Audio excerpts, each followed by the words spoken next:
السلام علیکم defence towers and welcome to international defence analysis viewers. ترکی کے وزیر خارجہ نے اتوار کو آذربائیجان کا دورہ کیا۔ اس دورے کی خاص بات یہ ہے کہ یہ دورہ روس کے صدر ولادیمیر پوٹن کی جانب سے آرمینیا کی مدد کے لیے حامی بھرنے کے بیان کے بعد ہوا ہے۔ اس معاملے پر تفصیلاً بات کریں گے۔ اس کے علاوہ ارجنٹینا کی طرف سے JF-17 میں دوبارہ دلچسپی اور اس کی خریداری کے ممکنات پر بھی بات کریں گے، جبکہ کچھ بین الاقوامی دفاعی خبریں بھی اس ویڈیو میں شامل ہوں گی۔ So let's start.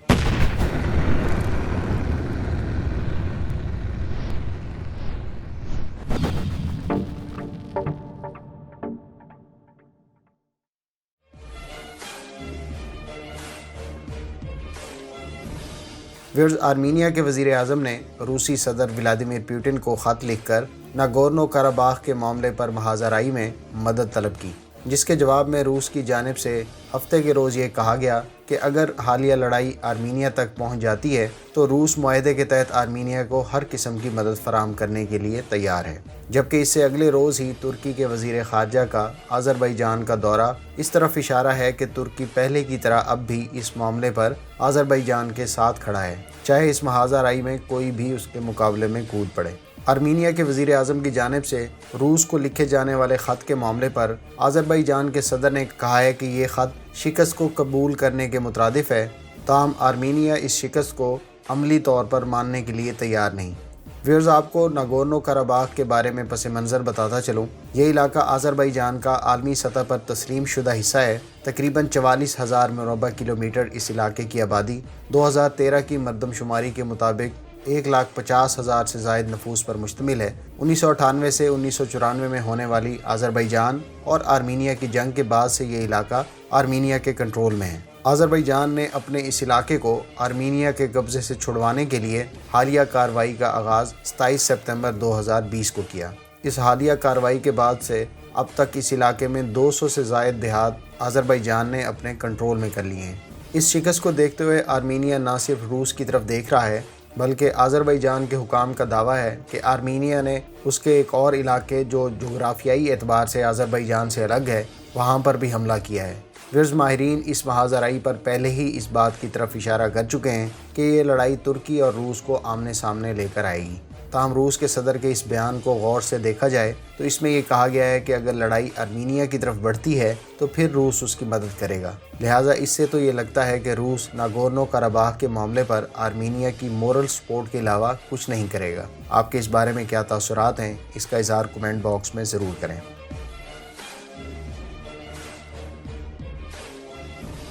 دوستو، ارجنٹینا نے اپنے 2015 میں ریٹائر کیے جانے والے میراج 3 اور 5 کے علاوہ A4 اسکائی ہاک طیاروں کو ریپلیس کرنے کے لیے جنوبی کوریا کے FA-50 طیاروں کا انتخاب کیا تھا۔ تاہم اب UK نے ساؤتھ کوریا کو یہ طیارے ارجنٹینا کو فروخت کرنے سے روک دیا ہے۔ یاد رہے کہ ارجنٹینا کی ایئر فورس نے 7 مختلف ایئر کرافٹس کو کنسیڈر کیا تھا، جس میں میراج F1، ساب گریپن، یورو فائٹر کے ابتدائی ورژن اور JF-17 تھنڈر قابل ذکر ہیں۔ تاہم ارجنٹینا نے south Korean company Korean aerospace industries کا FA-50 طیارہ منتخب کیا تھا، جو کورین کمپنی نے لاک ہیڈ مارٹن کے اشتراک سے تیار کیا تھا۔ البتہ اس میں ہیڈز اپ ڈسپلے اور ایجیکشن سیٹ کے علاوہ مزید 4 اہم پرزہ جات UK سے حاصل کیے گئے ہیں۔ Argentina total 10 FA light attack plus advance trainer aircraft خریدنا چاہتا تھا۔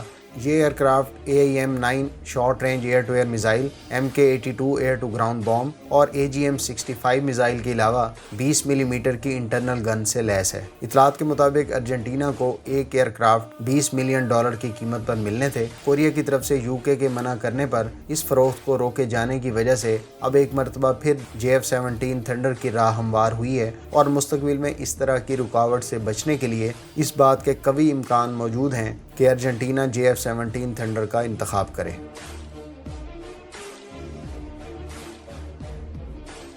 فرینڈز، ترکی کے حکام کا دعویٰ ہے کہ وہ اپنے نئے ایکنسی ڈرون اور بیرکتر TB3 ڈرون کو ملکی سطح پر تیار کردہ انجن سے اکوپ کرے گا۔ یاد رہے کہ گزشتہ ماہ کینیڈا نے ترکی کو بیچے جانے والے جیٹ انجنز اور دیگر دفاعی پرزہ جات کی فروخت پر پابندی لگا دی تھی، اور اس کا یہ کہنا تھا کہ ترکی اس کے فروخت کیے گئے ریکریشنل جہازوں میں استعمال ہونے والے جیٹ انجنز کو اپنے لڑاکا ڈرونز میں استعمال کر رہا ہے۔ کینیڈا کا یہ دعویٰ ترکی کے TB2 ڈرون سے متعلق تھا، تاہم ترکی کی طرف سے اب اپنے انجنز کے استعمال کرنے کا اعلان اس حوالے سے ترکی کے دفاعی شعبے میں ایک اور خوشائند اقدام ہے۔ ویورز، اگر آپ ایکنسی ڈرون اور کینیڈا کی جانب سے اس پابندی پر مزید جاننا چاہتے ہیں تو ان دونوں ویڈیوز کا لنک ڈسکرپشن میں موجود ہے۔ سلجوق بیرکتر، جو بیکر کمپنی کے چیف ٹیکنالوجی آفیسر ہیں، ان کا کہنا تھا کہ یہ ترک انجن جس کو تساس انجن انڈسٹریز نے تیار کیا ہے، اس کی میس پروڈکشن پہلے ہی شروع کر دی گئی ہے اور یہ اس کلاس میں بہترین پرفارمنس رکھنے والا انجن ہے۔ جبکہ اسی طرح سے ترک کمپنی ایسلسان کا تیار کردہ کیٹس یعنی کامن اپرچر ٹارگیٹنگ سسٹم بھی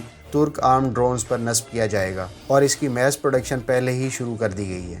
یاد رہے کہ ان ترک انجنز اور ٹارگیٹنگ سسٹمز کی ڈرونز میں انٹیگریشن سے متعلق ہم پہلے ہی آپ کو ماضی میں بتا چکے ہیں۔ ترکی کی اس وقت کئی کمپنیاں دفاعی ساز و سامان بنانے میں متحرک ہیں اور کئی طرح کے کٹنگ ایج عسکری پروڈکٹس جیسا کہ لڑاکا ڈرونز، ریموٹ کنٹرول گنز اور ایئر ڈیفنس سسٹمز بنا رہی ہیں۔ ترک ڈرونز نے گزشتہ چند سالوں میں اپنی افادیت اور ٹیکنالوجی کا لوہا پوری دنیا میں منوایا ہے۔ یاد رہے کہ اس وقت راکٹسان، ترک ایروسپیس انڈسٹریز، ایسلسان، STM اور BMC 5 ایسی ترک کمپنیاں ہیں جن کا شمار دنیا کی ٹاپ 100 دفاعی کمپنیوں میں ہوتا ہے۔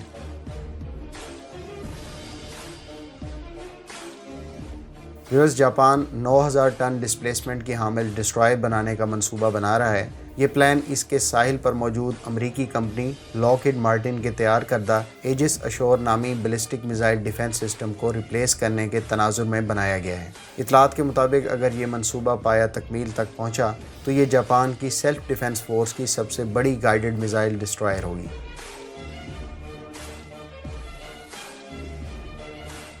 دوستو، تائیوان اپنے ہاک میزائل سسٹم کو اس سال کے آخر تک ریٹائر کرنے جا رہا ہے، جبکہ اس کے ملکی ساختہ BI ریڈار کو تائیوان نے ساؤتھ چائنا سی میں پرتاس جزیرے پر تعینات کر دیا ہے۔ ویورز، امریکی ساختہ ہاک ایئر ڈیفنس سسٹم، جس کو MIM-23 ہاک بھی کہا جاتا ہے، تائیوان اس کے میزائلز کو ریٹائر کرنے جا رہا ہے، تاہم اس سسٹم کے MPQ-50 پلس ایکوزیشن ریڈار کو 6ٹی، 8ویں اور 10ویں آرمی کمانڈ کے حوالے کیا جائے گا۔ اسی طرح سے ملکی ساختہ BI ریڈار کی ساؤتھ چائنا سی میں موجود جزیرے پر ڈپلائمنٹ کے علاوہ کسی ویپن سسٹم کی اس جزیرے میں تعیناتی کی کوئی معلومات فراہم نہیں کی گئی۔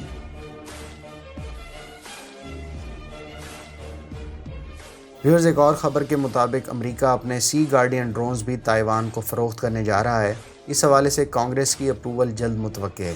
600 ملین امریکی ڈالر کی اس ڈیل کے تحت امریکہ تائیوان کو 4 MQ-9 سی گارڈین آرم ڈرونز فراہم کرے گا۔ اس کے علاوہ گراؤنڈ کنٹرول اسٹیشن اور ٹریننگ بھی اس پیکیج کا حصہ ہے۔ یاد رہے کہ چین پر دباؤ بڑھانے کے لیے امریکی انتظامیہ کا تائیوان کو کئی طرح کے حساس اور میجر دفاعی ہتھیار فراہم کرنے کی غرض سے یہ 5واں بڑا منصوبہ ہے۔ ان 5 پروگرامز کی مالیت 5 ارب امریکی ڈالر ہے، جس کے تحت امریکہ آنے والے کچھ عرصے میں تائیوان کو truck based rocket launch system, stand off missiles, drones, Harpoon anti ship missile اور F-16 کے لیے ایکسٹرنل پاڈز فراہم کرے گا۔ یاد رہے کہ یہ ویپنز 66 F-16 بلاک 70 طیاروں کے علاوہ ہیں جو امریکہ آنے والے عرصے میں تائیوان کو فروخت کرے گا۔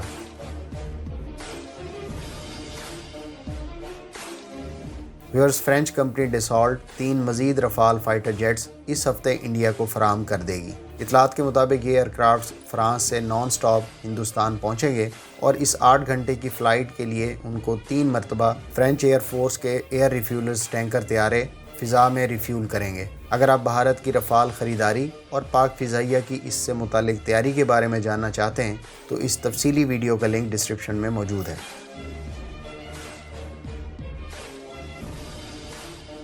فرینڈز، حکومت پاکستان نے گلگت بلتستان کو صوبے کا درجہ دینے کا اعلان کیا ہے۔ یہ اقدام گو کہ بہت پہلے ہی کر دینا چاہیے تھا، تاہم اب بھی دیر نہیں ہوئی اور جلد از جلد اس کو عملی طور پر اقدامات اٹھاتے ہوئے صوبے کا درجہ دینے کی ضرورت ہے۔ اس سے نہ صرف گلگت بلتستان کی عوام کو ان کے حقوق ان کے ڈور سٹیپ پر ملیں گے، بلکہ اس علاقے میں خوشحالی اور ترقی کے نئے دور کا آغاز ہوگا۔ اس کے علاوہ بین الاقوامی سطح پر بھی پاکستان کی طرف سے ایک اسٹرانگ میسج دیا گیا ہے۔